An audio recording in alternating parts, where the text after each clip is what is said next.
మనసును ఇంకా ఇంద్రియాలను నియంత్రించుడు ఒక జీవి ద్వారా సాధ్యమేది కాదు. కానీ అదే మనసును అదే ఇంద్రియాలను ఎప్పుడైతే మనం భగవంతుని సేవలో వినియోగిస్తామో ఇవి ఆటోమేటిక్లీ నియంత్రణ వచ్చాయి. చాలా మంది అడుగుతారు, నా మనసు స్థిరంగా లేదు, నా శరీరం ఇట్లా ఉంది, ఇలా భక్తి ఇట్లా చేయాలి. నేను ఒకటే మాట చెప్తాను, నేను పాటిస్తాను. శరీరం దాని పని చేస్తుంది, మనసు దాని పని చేస్తుంది. మనం ఏం చేయాలా? మన పని మనం చేయాలి. మనసు ఎప్పుడు దారి తప్పిపిస్తుంది. మనము మన బుద్ధిని వినియోగించి భగవంతుని సేవ చేస్తాం. ఏ బుద్ధి అయితే భగవంతుని ఆశ్రయ పొందిందో ఆ బుద్ధి విజయవంతం అవుతుంది. మధ్యలో కొంచెం అనిపిస్తుండొచ్చు, గెలువనో ఓడిపోతున్నామని.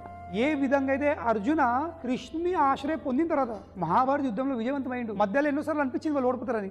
భగవంతుని సేవ చేస్తున్నప్పుడు కూడా మనసు అటు పోతుంది, నిరాశ వస్తుంది. ఎందుకు నేను చెప్తున్నా, ఎందుకు క్లాస్ చెప్తున్నా, ఎందుకు నేను చెప్తున్నా, ఎందుకు ఇది చెప్తున్నా, ఎందుకు అది చెప్తున్నా, మనసు చెప్తూ ఉంటుంది. వదిలిపెట్టి ఇవన్నీ ఏముంది, ఇలా ఇన్నేళ్ళ చేస్తున్నా ఏం లభించింది, ఇంద్రియాలకు సంతృప్తి అందియు, సుఖపడు, ఇదేంటి జీవితం. నీ బుద్ధి ఏం చేయాల్సింది? భగవంతుని సేవలో అంకితం చేస్తావు. మనం భగవంతుని సేవలు ఉన్నాం కాబట్టి చివరికి బుద్ధి గెలుస్తుంది. కొంచెం అనిపిస్తుంది కింద మీద, నో ప్రాబ్లం. చివరికి ఏమవుతుంది, మనసు కూడా ఓడిపోతుంది. బుద్ధితో పాటు సరే అని కాలు మొక్కి ఆ మనసు కూడా భగవద్భక్తుడు అయిపోతాడు.